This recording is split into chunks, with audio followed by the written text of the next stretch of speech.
Assalamualaikum warahmatullahi wabarakatuh. Jumpa lagi di episode terbaru Ahlan KBRI Riyadh. Saat ini kita mendapatkan tamu dari Indonesia, yaitu Bapak Sulistyo. Apa kabar Pak Sulis? Kabar baik Mas Sidki. Alhamdulillah. Pak Sulis ini adalah Direktur Strategi Keamanan Cyber dan Sandi dari Badan Cyber dan Sandi Negara. Bisa diceritakan Pak, Badan Cyber dan Sandi Negara atau BSSN ya Pak ya, itu badan apa Pak? BSSN itu sebenarnya transformasi dari Lembaga Sandi Negara. Oh oke, dulunya bernama Lembaga Sandi Ya, Negara. disingkat Lemsani. Itu didirikan 1946, tepatnya bulan April tanggal 4. Sudah lama ya Pak? Sudah lama. Jadi tugas kami dari 1946 sampai dengan tahun 2017 ya, masih namanya Lemsanet, itu kan mengamankan informasi pemerintah. Jadi kalau di KBRI itu nyebutnya Sandiman gitu ya. Sandiman.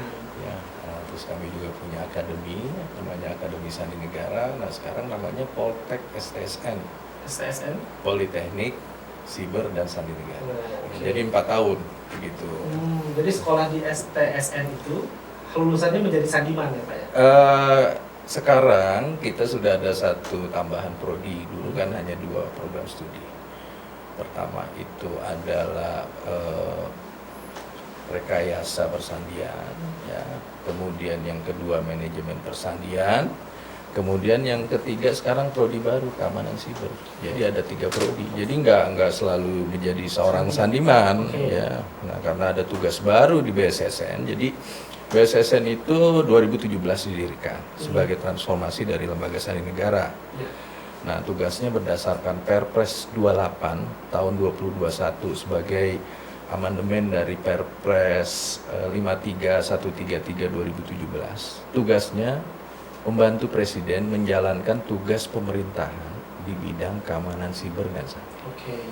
Gitu. Oke Pak. Terus jauh-jauh dari BSSN di Indonesia ke Saudi Arabia dalam rangka apa Pak? Ya, ini kita sudah menandatangani ya MOU antara NCA, National Cyber Security Authority. MOU itu adalah perjanjian kerjasama keamanan siber antara Kepala BSSN dengan Gubernur NCA.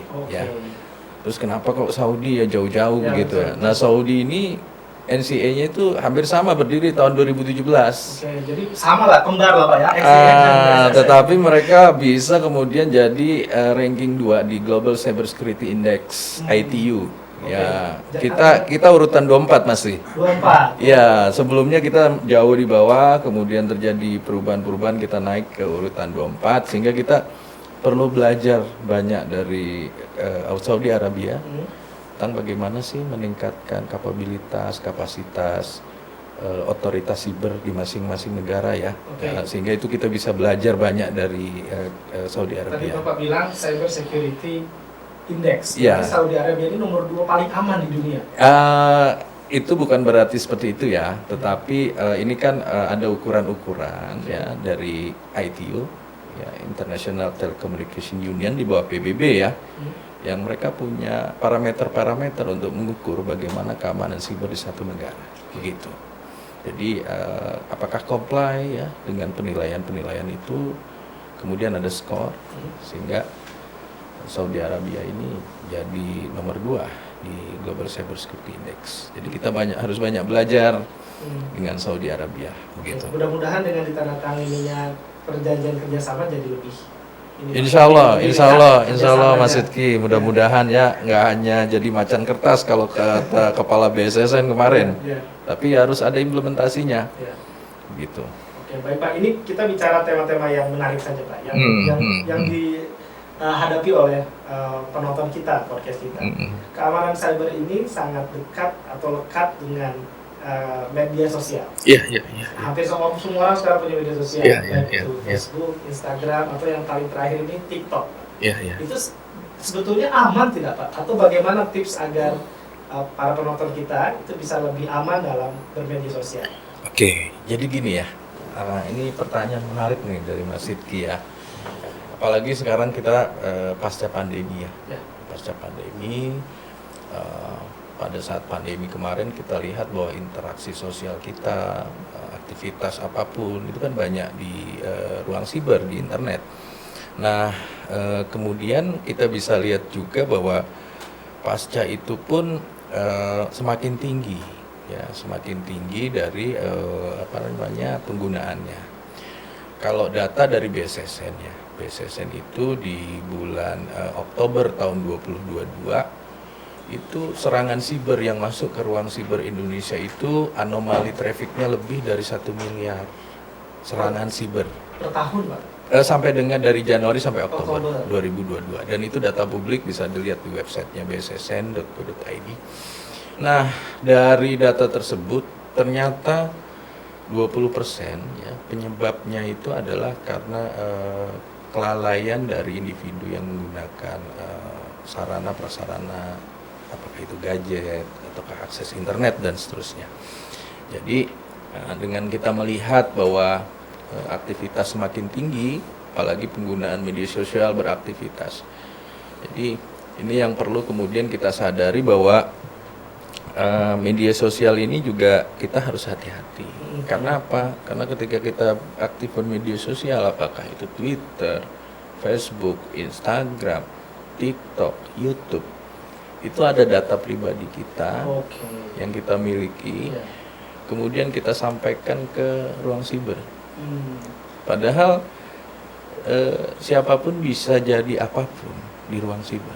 Siapapun bisa menjadi apapun. Iya, dari orang yang nggak ganteng, ya pakai banyak macam aplikasi supaya kelihatan ganteng, yang nggak cantik tambah cantik. Pakai filter gitu ya. Iya, ya ataupun juga pakai identitas orang lain. Bahkan pakai identitas orang lain. Jadi gini Mas Rizky, tadi saya sampaikan ya bahwa sebenarnya apa saja sih ancaman terhadap data pribadi.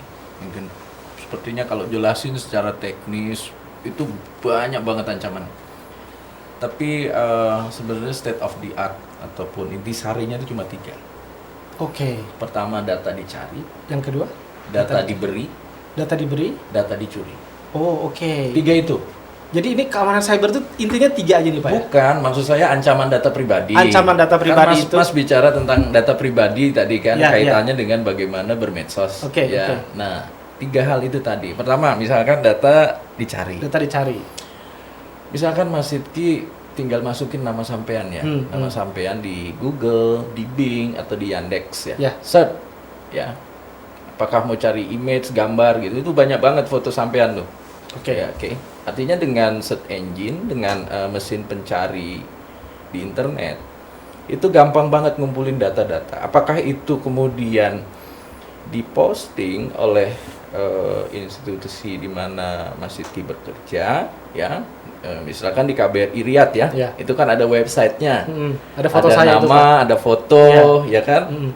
Nah, bisa jadi kemudian ada organisasi atau lembaga ataupun juga online news yang secara jelas menyampaikan bahwa Mas Sidki pernah kuliah di mana, begitu ya. Di Australia, di Melbourne University misalnya, dikumpulin datanya, sehingga dengan search engine itu kita gampang banget ya memprofile mengenai Mas Sidki sendiri. Terus tanggal lahirnya dicari di mana? Buka medsosnya dong. Buka medsosnya. Di Facebook ada Pak? Nah, di situ walaupun sampean bilang gue ulang tahun hari ini kan enggak kan, tapi bisa jadi teman-teman mengucapkan ya happy birthday Mas Sidki gitu ya. Ulang tahunnya hari lain. Iya, gitu loh. Selamat ulang tahun dan seterusnya. Ya, artinya data gampang banget dicari. Bisa jadi juga kemudian yang kedua, ya, data diberi. Data diberi itu maksudnya gimana? Ya, kadang kita lupa ya bahwa pada saat kita install aplikasi itu ada permintaan dari pemilik aplikasi atau yang memberikan layanan. Ya, install Facebook, TikTok atau apapun. Di situ ada namanya term and condition.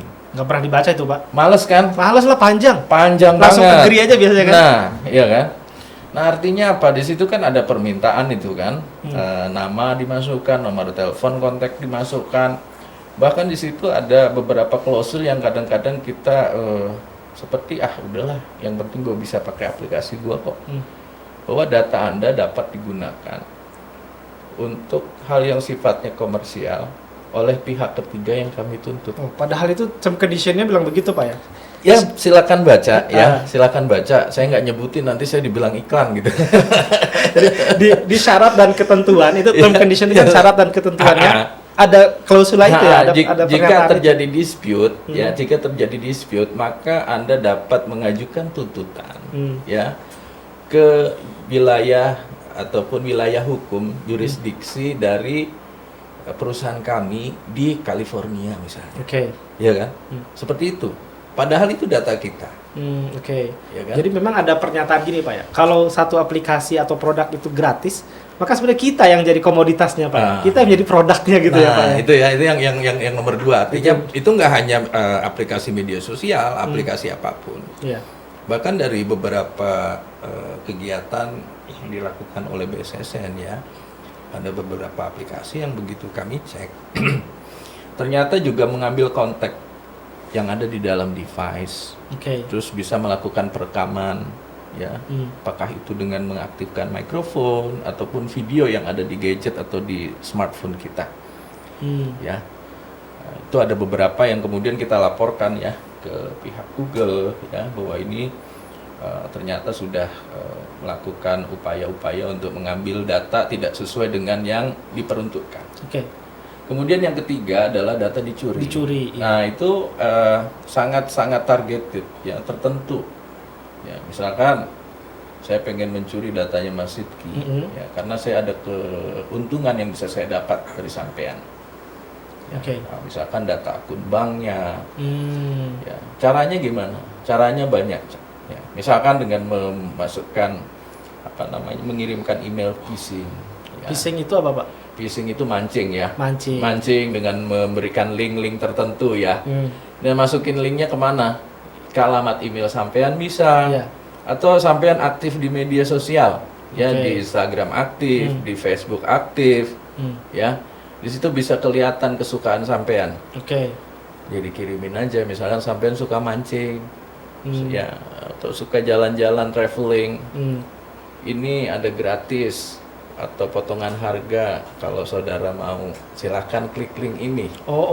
Jadi kalau ada orang yang suka media sosialnya dicuri, di hack, itu mungkin karena sebelumnya ada phishing dulu Pak ya. Nah itu ada yang link yang memancing supaya kita memberikan data kita sehingga dicuri gitu Pak. Jadi sebenarnya hakekatnya, hakekat kayak di pesantren. Jadi state of the art dari ancaman data itu tadi 3 tadi. Ya. Pertama dicari, kemudian diberi, dan dicuri.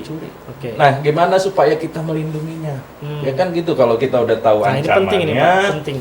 Terus gimana cara kita melindunginya? Nah, yang pertama ya tentunya paling penting kita harus tahu ya kenapa kita pakai media sosial, pakai aplikasi TikTok, apakah itu Facebook, Instagram, Twitter dan seterusnya. Ya pertama mungkin kita ingin berinteraksi dengan teman-teman kita. Ya, tujuannya Pak ya. Dengan Facebook kita bisa berinteraksi dengan saudara-saudara kita yang ada di kampung. Iya. Apalagi di Saudi ini Pak. Nah, jadi tetap silaturahmi dengan saudara-saudara di Indonesia kan Pak. Iya, berbagi kegembiraan, bahkan bisa langsung live, videonya diaktifkan seperti itu. Nah, kita harus tahu kemanfaatannya untuk apa. Jadi dengan kita tahu kemanfaatannya itu, maka kita kemudian bisa membatasi ya, apa-apa saja yang perlu kita sampaikan. Apa yang perlu kita upload, kita kirimkan, ya sesuai dengan kita kemanfaatannya buat apa. Jadi seleksinya di kita Pak ya? Iya. Seleksinya di masing-masing pengguna. Betul Mas Rifki. Saring sebelum sharing. Betul Mas Rifki. Jadi itu yang saya kira dari masing-masing pribadi dulu kita lihat nih manfaatnya buat apa sih. Itu tadi kemanfaatannya. Yang kedua, pengen nambah teman. Ya kan, ya ada juga kan yang masih jomblo kan. Ya kan? Bolehlah coba-coba Pak. Iya, lagi jomblo gitu kan. Tapi itu jangan sangka juga bahwa dengan posisi itu ya, dengan kita membuka diri dengan orang lain, itu kan memberikan peluang juga. Kan nggak semua orang ini kan punya niat yang baik. Betul. Itu mesti kehati-hatian di situ. Nah, tipsnya apa? Ya, hati-hati memilih teman. Ya, memilih teman, hati-hati. Jangan kemudian ketika kita searching di Facebook ya dengan masukkan nama tertentu, terus wajahnya itu cantik, ya wajahnya itu ganteng, ya terus udah ganteng, terus backgroundnya di situ pakai mobil sport, ya kan? Mantap. Nah, kita tertarik ya, kita add as a friend lah, Ya. gitu kan, sehingga kita bisa ngobrol. Kan setiap orang tuh punya motivasi ketika kita ingin kenalan dengan orang lain. Ternyata aslinya Pak. Nah, kan saya bilang di awal tadi, kita bisa jadi siapa aja di ruang siber, di media sosial, kita bisa jadi siapa saja. Jadi hati-hati dalam memilih teman, ya. Caranya gimana? Hati-hati. Ya sama aja kayak kita di ruang konvensional, pergaulan kita sehari-hari. Ya kalau misalnya Mas Sidki pengen ngenalin saya kan berarti Mas sebagai penjamin. Ini orang bener nih, bukan orang sembarangan. Teman saya nih. Nah, iya. Kalau ada apa-apa kan yang kita komplain kan ke Mas Sidki. Iya. Piye tau kan begitu. Iya. Ya.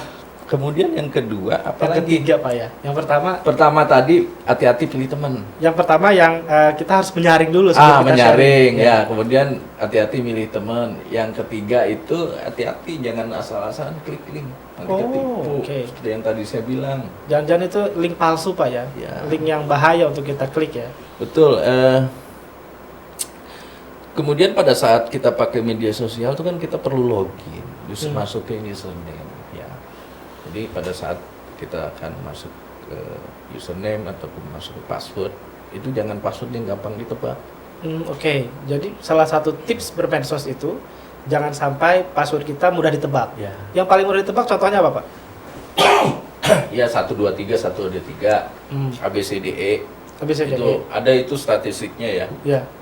Mana Atau tahun lahir juga Pak ya. Tanggal lahir misalnya seperti ulang tahun itu juga kan mudah ditebak. Atau mungkin nama sendiri ya Pak ya. Nama sendiri bisa juga ada orang yang pakai nama misalnya nama saya Sidki. Kemudian pakai tahun lahir itu termasuk yang mudah ditebak ya Pak. Betul itu, maaf. Jadi yang sampean bilang itu benar. Hati-hati pakai password. Yang mudah ditebak, password yang mudah ditebak. Ya. Kemudian apa lagi? Ya tadi konten yang benar-benar bermanfaat. Oke. Jangan hal-hal yang sifatnya hoax, informasi yang belum tentu benar. Wah, itu sering tuh Pak. Kita di KBRI ini sering sekali mendapatkan permintaan klarifikasi lah. Ini benar nggak nih? Ini benar nggak nih? Karena sekarang kan semua orang bisa menjadi media ya dengan media sosial. Iya. Semua orang tuh bisa menyebarkan informasi. Ada kalanya informasinya itu malah belum terverifikasi. Iya. Contohnya misalnya ada kejadian dulu beberapa bulan yang lalu, oh di Saudi ini misalnya nih Halloween. Nah ini kan yang kemarin beberapa minggu lalu lah mungkin ya. Halloween, apakah ini benar? Nah itu kan sesuatu yang perlu diklarifikasi.